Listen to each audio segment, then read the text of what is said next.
Hi friends, ಎಲ್ಲರಿಗೂ ನಮಸ್ಕಾರ. ನಾನು ನಿಮ್ಮ Preethi Asha. Welcome to my YouTube channel.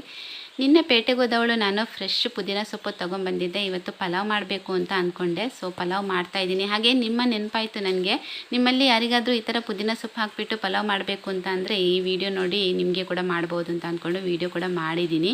ಹಾಗೆ ಇವತ್ತು ನಾನು ಪೇಸ್ಟ್ ಮಾಡೋದಕ್ಕೆ ಅಂತ ಅಂದ್ಬಿಟ್ಟು ಒಂದು ಹಿಡಿ ಪುದೀನ ಸೊಪ್ಪು, ಒಂದು 4ರಿಂದ 5 ಕಡ್ಡಿ ಕೊತ್ತಂಬರಿ ಸೊಪ್ಪು, ಸ್ವಲ್ಪ ಶುಂಠಿ ಬೆಳ್ಳುಳ್ಳಿ ಸಮನಾಗಿ ತೊಗೊಳ್ಳಿ.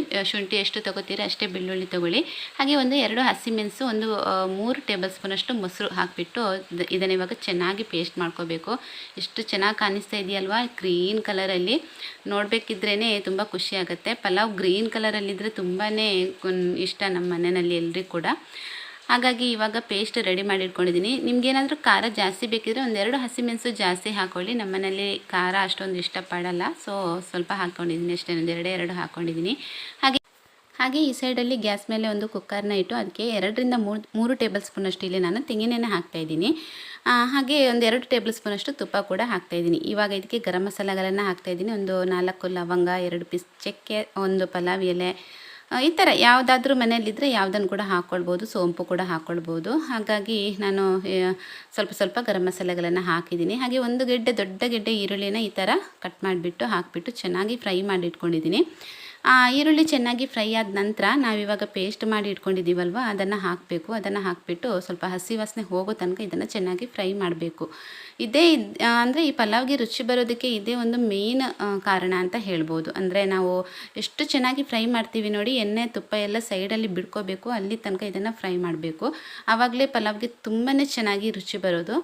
ಸೊ ಹಾಗಾಗಿ ಚೆನ್ನಾಗಿ ಫ್ರೈ ಆಗಿದೆ. ಇವಾಗ ನಾನು ಒಂದು ಅರ್ಧ ಟೇಬಲ್ ಸ್ಪೂನಷ್ಟು ಕೊತ್ತಂಬರಿ ಪೌಡರ್ನ ಹಾಕ್ತಾಯಿದ್ದೀನಿ. ಹಾಗೆ 1 ಟೀ ಸ್ಪೂನ್ನಷ್ಟು ಗರಂ ಮಸಾಲ ಪೌಡರ್ನ ಹಾಕ್ತಾಯಿದ್ದೀನಿ. ಹಾಗೆ ಒಂದು 3/4 ಟೇಬಲ್ ಸ್ಪೂನಷ್ಟು ಚಿಲ್ಲಿ ಪೌಡರ್. ಇದೆಲ್ಲ ನಿಮ್ಮ ಅಂದಾಜಿನ ಪ್ರಕಾರ ಹಾಕ್ಕೊಳ್ಳಿ. ಅಂದರೆ ಚಿಲ್ಲಿ ಪೌಡರ್ ಸ್ವಲ್ಪ ಜಾಸ್ತಿ ಬೇಕಿದ್ದರೂ ಕೂಡ ಹಾಕ್ಕೊಳ್ಬೋದು, ಇಲ್ಲಾಂದರೆ ಕಡಿಮೆ ಬೇಕಿದ್ದರೂ ಹಾಕ್ಕೊಳ್ಬೋದು.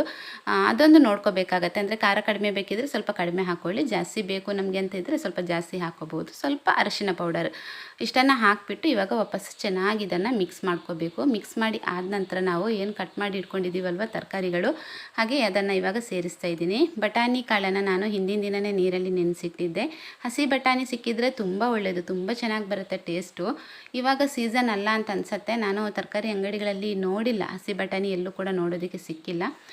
ಈಗ ಇದಕ್ಕೆ ನಾನು ಅಳತೆಗೆ ಪ್ರಕಾರ ಅಂದರೆ ನಾನು 1.5 ಗ್ಲಾಸ್ ರೈಸ್ ಹಾಕೋತೀನಿ. 1.5 ಗ್ಲಾಸ್ಗೆ 3 ಗ್ಲಾಸ್ ತಗೋತೀವಿ ನಾವು ನೀರು. ನಾನೇನು ಮಾಡ್ತೀನಿ ಅಂತ ಹೇಳಿದರೆ 1/4 ಗ್ಲಾಸ್ ಜಾಸ್ತಿ ತೊಗೋತೀನಿ. 3/4 ಗ್ಲಾಸ್ ನಾನಿಲ್ಲಿ ತೊಗೊಂಡಿದ್ದೀನಿ. 1/4 ಗ್ಲಾಸ್ ಯಾಕೆ ಜಾಸ್ತಿ ತೊಗೊಳ್ಳೋದು ಅಂತ ಹೇಳಿದರೆ ತರಕಾರಿ ತುಂಬ ಹಾಕ್ಕೊಂಡಿದ್ದೀನಲ್ವ, ಸೊ ಅದು ಕೂಡ ಬೇಯಬೇಕು ಅಂತ ಅಂದ್ಬಿಟ್ಟು 1/4 ಗ್ಲಾಸ್ ನೀರು. ನಾನು ಯಾವಾಗಲೂ ಪಲಾವ್ ಮಾಡಬೇಕಿದ್ರೆ ಅಳತೆಗಿಂತ 1/4 ಗ್ಲಾಸ್ ಜಾಸ್ತಿ ತೊಗೊಳ್ತೀನಿ. ಸ್ವಲ್ಪ ಜಾಸ್ತಿ ಹಾಕ್ಕೊಂಡ್ರೆ ಒಳ್ಳೆಯದು. ಇವಾಗ ಇದು ಚೆನ್ನಾಗಿ ಕುದಿಬೇಕು. ನೀರು ಚೆನ್ನಾಗಿ ಕುದಿ ಬಂದ ನಂತರ ಇವಾಗ ನಾನೊಂದು ಅಂದರೆ 20 ಮಿನಿಟ್ಸ್ ನಾನಿಲ್ಲಿ ಅಕ್ಕಿನ ನೀರಲ್ಲಿ ಮೊದಲೇ ನೆನೆಸಿಟ್ಟಿದ್ದೆ. ಆವಾಗ ತುಂಬಾ ಚೆನ್ನಾಗಿ ಪಲಾವ್ ರೆಡಿ ಆಗುತ್ತೆ. ಆವಾಗಲೇ ಹಾಕೋದಕ್ಕಿಂತ ಒಂದು 1/4 ಗಂಟೆ ಇಲ್ಲಾಂದರೆ 20 ನಿಮಿಷ ಈ ಥರ ನಾವು ಅಕ್ಕಿನ ಮೊದಲೇ ನೆನೆಸಿಟ್ರೆ ತುಂಬ ಒಳ್ಳೆಯದು. ಸೊ ಇವಾಗ ನೆನೆಸಿಟ್ಟಂತಹ ಅಕ್ಕಿನ ಹಾಕ್ತಾಯಿದ್ದೀನಿ. ನೀರು ಚೆನ್ನಾಗಿ ಕುದಿ ಬಂದ ನಂತರನೇ ಹಾಕೋಬೇಕು. ಮೊದಲಿಗೆ ಹಾಕೋದಕ್ಕೆ ಹೋಗಿ ಲಿಡ್ ಕ್ಲೋಸ್ ಮಾಡಬೇಡಿ, ತಳ ಹಿಡಿಯುತ್ತೆ. ಸೊ ಇವಾಗ ಕ್ಲೀನ್ ಮಾಡಿ ನೆನೆಸಿಟ್ಟಂತಹ ಅಕ್ಕಿನ ಹಾಕಿದ ನಂತರ ಮುಚ್ಚಳ ಮುಚ್ಚಬೇಕಿದ್ರೆ ನೀವು ನೆನ್ಪಿಟ್ಕೊಳ್ಳಿ. ಅಂದರೆ ನಾವು ಆಲ್ರೆಡಿ ನೀರನ್ನು ಕುದಿಲಿಕ್ಕೆ ಬಿಟ್ಟಿದ್ದೀವಲ್ವ, ನೀರು ಕುದೀತಾ ಇರಬೇಕಿದ್ರೆ ನಾವು ಅಂದರೆ ನೀರು ಚೆನ್ನಾಗಿ ಕುದಿ ಬಂದ ನಂತರ ನಾವು ಅಕ್ಕಿ ಹಾಕಿ ಲಿಡ್ ಕ್ಲೋಸ್ ಮಾಡಬೇಕಿದ್ರೆ ಹಬೆ ತುಂಬಿಕೊಂಡಿರುತ್ತೆ. ಆವಾಗ ಏನಾಗುತ್ತೆ ನೋಡಿ, ಕರೆಕ್ಟಾಗಿ ಮುಚ್ಚಳ ಕೂರೋದಕ್ಕೆ ಕೇಳಲ್ಲ. ಸೊ ನೀವೇನು ಮಾಡಬೇಕು, ಲಿಡ್ ಅದರ ವಿಷಲ್ ಏನಿದೆ ನೋಡಿ ಅದನ್ನು ತೆಗೆದ್ಬಿಟ್ಟು ಲಿಡ್ ಕ್ಲೋಸ್ ಮಾಡಬೇಕು. ಆಮೇಲೆ ವಿಷಲ್ನ ಹಾಕಿದ್ರಾಯಿತು. ಸೊ ಇವಾಗ 3 ವಿಷಲ್ ಕೂಗಿಸ್ಕೊಂಡಿದ್ದೀನಿ ನಾನು. ನೀವು ನೋಡ್ತಾ ಇರ್ಬೋದು ಎಷ್ಟು ಚೆನ್ನಾಗಿ ಪಲಾವ್ ರೆಡಿಯಾಗಿದೆ ಅಂತ ಅಂದ್ಬಿಟ್ಟು. ಮಿಕ್ಸ್ ಮಾಡಿದ ನಂತರ ಇನ್ನೂ ಚೆನ್ನಾಗಿ ಕಾಣಿಸ್ತಾ ಇತ್ತು, ಗ್ರೀನ್ ಕಲರಲ್ಲಿ. ಮಕ್ಕಳು ತುಂಬಾ ಚೆನ್ನಾಗಿ ಇಷ್ಟಪಡ್ತಾರೆ. ಈ ಥರ ಪುದೀನ ಫ್ಲೇವರ್ ಬೇರೆ ತುಂಬ ಚೆನ್ನಾಗಿ ಹೊಡಿತಾ ಇತ್ತು. ಇದಕ್ಕೆ ಬೇಕಿದ್ದರೆ ಗೇರು ಬೀಜ ಹಾಕಿಬಿಟ್ಟು ನೀವು ತುಪ್ಪದ ಜೊತೆ ಒಗ್ಗರಣೆ ಕೂಡ ಕೊಡ್ಬೋದು, ನಾನು ಕೊಟ್ಟಿಲ್ಲ. ಹಾಗೆ ಸಲಾಡ್ ಮಾಡಿದ್ದೆ. ಬೆಳಿಗ್ಗೆ ಮಾಡ್ತಾ ಇರಬೇಕಿದ್ರೆ ನಿಮ್ಮ ನೆನಪಾಗಿ ವಿಡಿಯೋ ಮಾಡಿಬಿಟ್ಟು ಅಪ್ಲೋಡ್ ಮಾಡಿದ್ದೀನಿ. ಹಾಗೆ ನಿಮಗೆ ಯಾರಿಗಾದರೂ ಬೇಕಿದ್ದರೆ ಇದನ್ನು ನೋಡಿ ಮಾಡ್ಬೋದು. ತುಂಬ ಚೆನ್ನಾಗಿ ಬಂದಿದೆ. ಇಷ್ಟೇ ಕ್ವಾಂಟಿಟಿಲಿ ಮಾಡೋದಾದರೆ ಕರೆಕ್ಟಾಗಿ ನಾನು ಎಷ್ಟು ಮೆಜರ್ಮೆಂಟ್ ಹಾಕ್ಕೊಂಡಿದ್ದೀನೋ ಅಷ್ಟೇ ಮೆಜರ್ಮೆಂಟ್ ಹಾಕಿಬಿಟ್ಟು ನೀವು ಈ ಥರ ಪಲಾವ್ ಮಾಡ್ಬೋದು. ಹಾಗೆ ಈ ರೆಸಿಪಿ ಏನಾದರೂ ನಿಮಗೆ ಇಷ್ಟ ಆದರೆ ವಿಡಿಯೋಗೊಂದು ಲೈಕ್, ಶೇರ್, ಕಮೆಂಟ್ ಮಾಡಿ. ಹಾಗೆ ಹೊಸಬರಾಗಿದ್ದರೆ ಸಬ್ಸ್ಕ್ರೈಬ್ ಮಾಡ್ಕೊಂಡು ನೋಡಿ.